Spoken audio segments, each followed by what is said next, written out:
자, 세 번째 정신상담 시작해 보겠습니다. 정확한 상담을 위해 사전 접수를 받고 있고요. 제작진과 충분히 논의한 사항을 바탕으로 최고의 전문가께서 분석해 주신 내용을 오늘 생방송을 통해 말씀드리겠습니다. 더불어서 저희가 준비한 정신상담은 수능 가채점 점수를 바탕으로 상담하고 있기 때문에요. 수능 성적표가 나오고 실제 입시에서는 변수가 생길 수 있다는 점 참고하시기 바랍니다.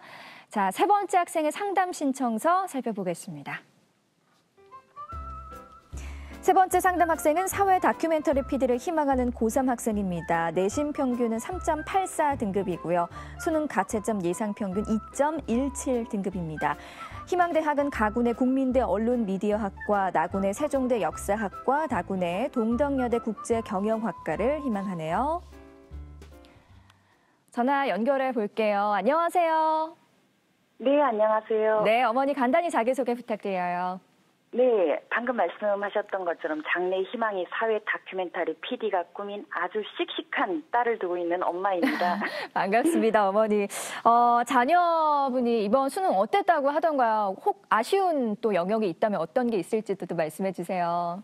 네, 일단 수학은 평소보다 굉장히 자신 있게 봤고요. 문과 학생인데 수학에서 좋은 점수 받아서 그건 만족하는데 네. 평소에 자신 있었던 사탐 과목에서 이번에 점수를 많이 못 받아서 매우 안타까워하고 있습니다. 네, 오늘 상담이 진짜 많은 도움이 되길 바라고요.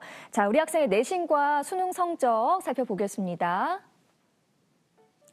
우리 학생의 내신 성적을 살펴보면 국어 4.16등급, 수학 3등급, 영어 4.3등급, 과학 3.9등급으로 평균 3.84등급입니다. 수능 가채점 점수 살펴보겠습니다. 국어 3등급, 수학나영 1등급, 영어 2등급, 한국사 3등급, 한국지리 2등급, 사회문화 3등급으로 평균 2.17등급 예상됩니다. 최진규 선생님, 우리 학생 내신 수능 가채점 점수 살펴봤는데요. 우리 학생 인문계 예상 석차와 그리고 누적 백분위 어느 정도 예상하시나요? 네, 우선 우리 친구의 경우에는 성적의 편차가 좀 크다 이렇게 이제 말씀드릴 수 있는데요. 수학하고 탐구 과목 중에서 한국지리는 백분위가 이제 90%대로 이렇게 보여지는데 상위권 성적이죠. 그러나 이제 인문계 학생이 중요한 과목이 또 이제 국어 과목인데 이 국어하고 탐구 한 과목인 사회문학 과목이 이제 3등급으로 분석은 됐지만은 사실상은 백분위 컷에 걸려서 4등급에 가깝다 이제 이렇게 볼 수가 있습니다. 뭐 영어 같은 경우는 2등급이라면은 뭐 중상위권 학생들의 어떤 평균 등급은 된다 이렇게 이제 볼 수가 있을 것 같고요.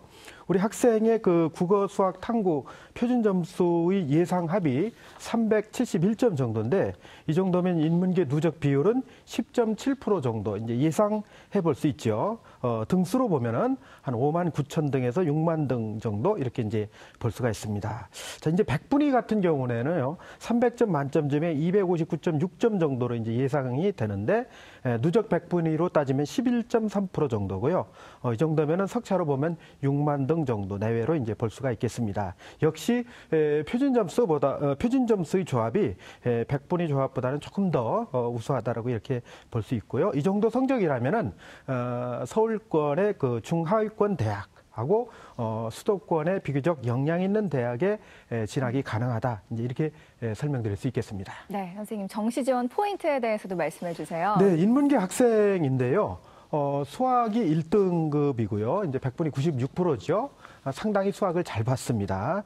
대신 이 국어 성적은 상당히 좀 낮고요. 탐구 과목 한 과목이 또 성적이 비교적 낮은 성적이거든요. 그래서 역시 인문계에서 수학 반영 비중이 높은 곳을 찾는다는 건 사실은 쉽지 않거든요. 특히 이제 서울권에 있는 대학 가운데서는 사실상 거의 없다 이렇게 이제 봐야 될 텐데 그렇다 하더라도 수학 비중이 조금이라도 높은 곳을 찾아봐야 되지 않느냐 이렇게 이제 보여지고요.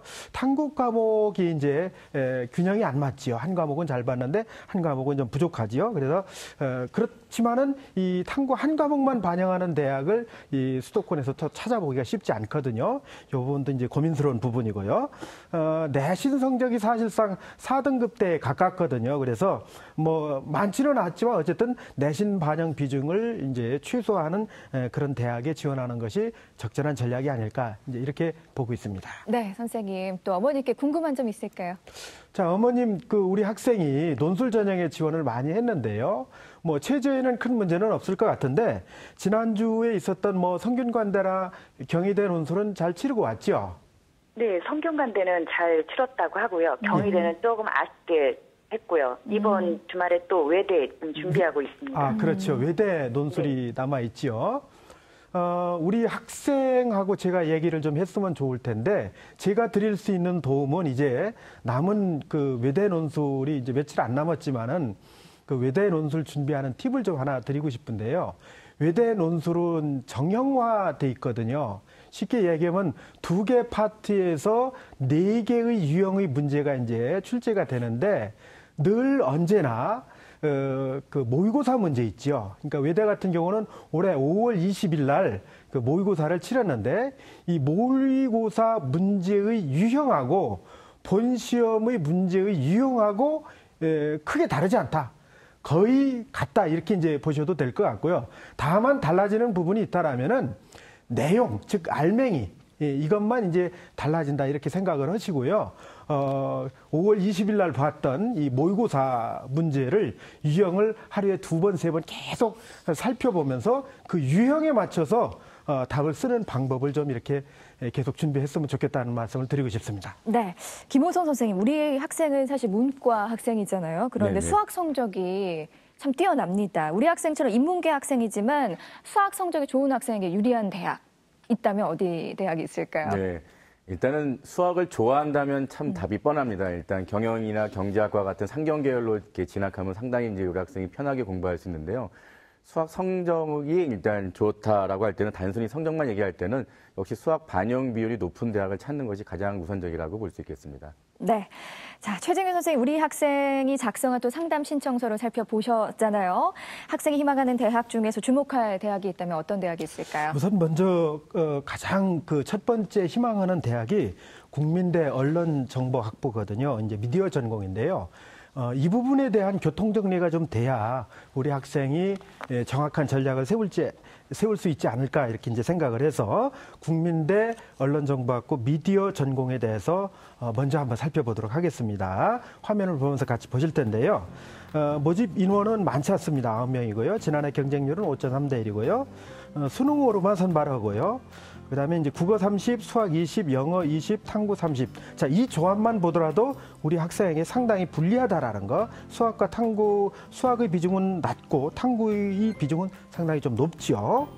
예상 배치 점수는 1000점 만점에 927점 정도로 보는데 학생의 예상 점수는 865점, 한 62점 정도가 이렇게 낮지요. 그래서 국어 탐구 비중이 높고 수학 비중이 낮기 때문에 여러 가지 이제 우리 학생에게 좀 불리한 전형이 아닐까 이렇게 봐서 이 일지망이긴 하지만은 이 부분은 좀 제외하면서 전략을 수립하는 것이 바람직하지 않을까 이렇게 생각을 합니다. 네.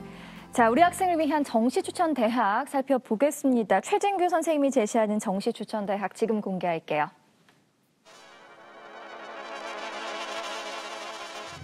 최진규 선생님이 제시하는 정시 추천 대학입니다. 가군의 한성대 상상력 인재학부, 나군의 세종대 역사학과, 다군의 동덕여대 경제학부입니다. 자, 추천 대학 공개됐는데요. 먼저 가군의 한성대 상상력 인재학부 추천 이유 설명해 주세요. 네, 처음 들어보시는 학과일 거예요. 전국에 이제 하나밖에 없는 학과이기도 하고요. 또 그 다음에 우리 학생이 그 PD를 희망하는데 수시에 지원한 학과를 이렇게 보면은 어떤 일관성 있는 어떤 학과 선택이 이루어지지 않고 다양하게 이렇게 이제 지원을 했더라고요. 보니까. 그런 만큼 우리 학생이 정확하게 진로는 정해졌지만 대학에서 뭘 공부해야 될지는 지금 사실은 고민을 많이 하고 있다라고 저는 보여지고 있거든요. 그래서 그렇다라고 보면은 학과 자체를 좀 그 다양한 어떤 그 변화의 폭을 가져갈 수 있는 그런 학과를 지원하는 것이 어떨까 해서 이 학과를 이제 추천하게 됐는데요. 모집 인원 같은 경우는 이제 120명입니다. 일단 선발 인원이 상당히 많지요. 그다음에 지난해 7.6대 1의 경쟁률이었고요. 수능으로만 이제 선발합니다. 그다음에 이제 100분의 1을 국수탐에서 반영하고요. 영어는 이제 등급별 한산 점수 씁니다. 한국산 5등급 이하 차당 가산이니까 학생은 큰 해당 사항은 없는 거고요. 그다음에 이제 국어가 30%, 수학이 30%, 영어 30%, 탐구 10%거든요. 수학 30% 문과 인문계에서 이렇게 반영하는 대학을 찾는 게 그렇게 쉽진 않거든요. 그렇게 본다라면은 상당히 좀 유리한 전형이 아닐까 이제 이렇게 보고 있고요. 예상 배치 점수가 892점 정도로 보는데 우리 학생의 점수는 이제 902점이니까요. 10점 정도 이렇게 이제 좀 여유가 있는 뭐 큰 점수의 여유는 아니지만 어쨌든 여유가 있습니다. 그래서 우리 학생 같은 경우 또 인서울 학과를 또 상당히 좀 선호하는 그런 성향이 있는 것 같아서 또 우리 학생의 어떤 다양한 가능성을 살릴 수 있는 그런 학과고 또 특성화되어 있는 학과다 이렇게 이제 설명을 드릴 수 있어요. 그래서 제가 판단할 때는 이 그 가군 같은 경우는 적정 수준에서 지원해 볼 수 있지 않을까 이제 이렇게 판단을 해봅니다. 네, 선생님 계속해서 나군의 세종대 역사학과 추천 이유도 말씀해 주세요. 네, 나군 같은 경우는 우리 학생이 이제 사실은 이제 희망하는 그런 대학이고 또 학과이기도 합니다. 그래서 가군에서 적정 지원을 한다라면은 나군에서는 조금 본인이 희망하는 대학에 조금 강하게 지원해 볼 필요가 있지 않을까라는 그런 생각을 했고요. 일단 모집 인원이 7명밖에 되질 않아요. 그러니까 인원이 적기 때문에 상당히 경쟁도 치열하고 그만큼 점수의 폭도 높아진다 이제 이렇게 봐야 되겠죠. 수능 100%로 이제 선발을 합니다. 그다음에 이제 국어, 수학 같은 경우는 표준 점수인데 탐구 같은 경우는 이제 100분의 1을 활용해서 점수를 환산하고요. 영어는 등급별 환산 점수를 씁니다. 5등급 이하 차등 가산이니까 우리 학생은 큰 이제 해당 사항이 없고요. 그다음에 여기도 국어가 30%고 수학이 30%, 영어 20%, 탐구 20%입니다. 그래서 수학 반영 비중은 비교적 높은 편이다. 이제 이렇게 볼 수가 있습니다. 예상 배치 점수를 계산해 보면 925점 정도로 이렇게 보는 건데요. 1000점 만점에 우리 학생의 점수는 910점 정도니까요. 점수 차가 한 15점 정도 이렇게 차이가 나거든요. 그래서 점수 차이는 있긴 하지만은 우리 학생이 희망하는 대학이고요. 또 그 다음에 이제 PD를 희망하고 있잖아요. 이제 다큐멘터리라든지 시사 프로그램에 그렇다라고 본다라면은 아마도 이제 역사학과는 우리 학생이 희망하는 그런 그 직업하고 가장 또 연관성이 있는 그런 학과일 거라고 저는 봤거든요. 그렇기 때문에 소신 있게 한번 이 학과는 지원해 볼 수 있지 않을겠는가 하는 그런 생각을 갖고 이제 추천을 해드렸습니다. 네, 끝으로 다군 동덕여대 경제학부 추천 이유도 설명 부탁드리겠습니다. 예, 동덕여대 경제학부인데요. 다군에서 경제학부를 추천한 이유는 수학 때문에 그렇습니다. 수학에 상당한 그 재능을 갖고 있는 우리 학생인데요. 모집 인원이 18명입니다. 인원은 뭐 꽤 되는 편이죠. 지난해 경쟁률은 5.1대 1이고요. 수능 100%로 이제 선발합니다. 그다음에 100분의 1을 국수탐은 활용하고 있고요. 그다음에 이제 조금 아쉬운 부분은 수학 반영 비중이 앞에 살펴봤던 대학보다는 한 5% 정도 적어요. 그래서 국어 30%, 수학 25%, 영어 25%, 탐구 20 이렇게 이제 적용을 합니다. 그랬을 때 예상 배치 점수가 885점 정도 이렇게 나오는데요. 우리 학생의 점수를 계산해 보면 880점 정도 이렇게 나오거든요. 점수 차가 마이너스 5점입니다. 뭐 이 정도 점수라면요. 충분히 도전해 볼 수 있지 않느냐. 특히 이제 그 영어 환산 점수가 이제 2등급이잖아요, 영어가. 여기 이제 가산 5%가 부여가 되기 때문에 조금 유리한 부분이 있습니다. 같은 그 점수대 학생들보다는요. 또 우리 학생의 어떤 그 수학적 재능 뭐 이런 것들이 경제학 전공하고 상당히 좀 맞물릴 수 있다. 그래서 이거는 처음 이제 초기 합격은 기대하기 어렵고 몇 차례 돌아가면서 추가 합격의 어떤 기회를 도전해 볼 수 있지 않겠는가 하는 그런 생각을 해봤습니다. 네. 자, 어머니 혹시 또 궁금한 점 있으세요? 혹시 선생님 숙대 소비자 경제학과라든지 역사 문화학과라든지는 전혀 어떨까요? 네, 그 학과를 그렇게 이제 우리 학생이나 어머니가 그렇게 간절하게 염원한다라면요, 가군이나 나군에서 조절을 할 수 있는 그런 여지는 충분히 가지고 있습니다. 뭐 점수상으로 안 된다 뭐 이런 얘기는 아니고요. 꼭 그 학과나 그쪽에 이제 도전을 해야 되겠다라고 생각하면은 마찬가지로 이제 조절을 통해서 이렇게 진행할 수 있고요. 제가 숙제도 살펴봤지만은 점수상으로는 좀 부족하다. 환산 점수상으로는 한 20여 점 정도 이렇게 부족하기 때문에 뭐 도전 차원에서는 해볼 수는 있겠지만은 조금 너무 그 욕심을 부리다 보면은 또 이게 입시라는 게 마음같이 되질 않거든요. 그래서 그런 부분은 조금 더 신중하게 접근해보는 부분이 어떨까. 왜냐하면은 우리 학생 같은 경우는 PD를 목표로 하고 있기 때문에 꼭 어떤 그 특정 대학보다도 본인이 다양한 어떤 그 적성을 살릴 수 있는 그런 그 학과에 가서 적극적으로 자기 개발을 하는 것이 더 현명한 판단이 아닐까 이렇게 이제 생각을 해봤습니다. 네. 자, 이번에는 제가 수험생들을 대신해서 한번 또 질문을 해볼게요.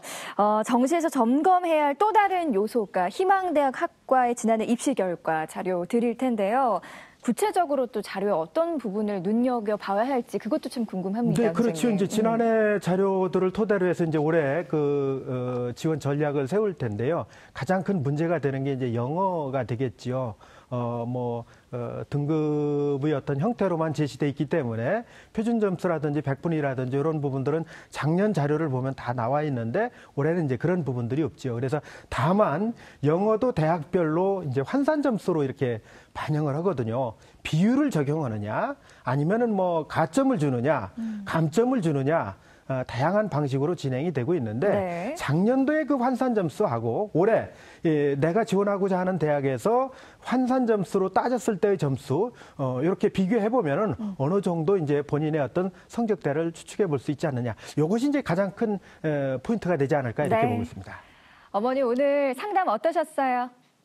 네, 선생님, 신뢰도 높고 객관적인 상담 해주셔서 정말 감사합니다. 도움 많이 되었습니다. 네, 도움이 됐다니 다행입니다. 오늘 상담 수능 가채점 점수로 상담해 드린 내용이니까요. 성적표가 나오면 다시 한번 신중하게 전략 세워보시길 바라고요. 상담 내용 이메일로도 보내드립니다. 좋은 결과 있기를 바랍니다. 전화 주셔서 고맙습니다. 네, 말씀 감사합니다. 네, 세 번째 상담 마쳤고요. 자, 우리 학생을 위한 정시 추천 대학 다시 한번 정리해 보겠습니다.